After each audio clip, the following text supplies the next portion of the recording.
Hi guys, and welcome to the tutorial where we will explain how you can add cash to your Venmo card. So let's dive in. You can add physical cash to your Venmo account by visiting a Walmart store.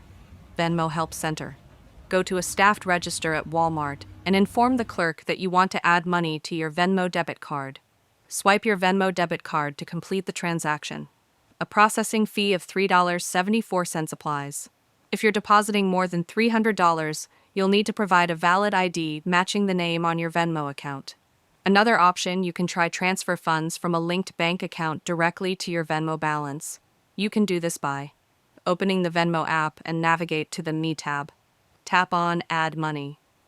Select from a bank or debit card. Enter the amount you wish to add and choose your funding source.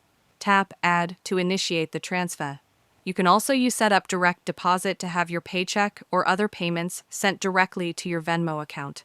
In the Venmo app, go to Settings and select Direct Deposit.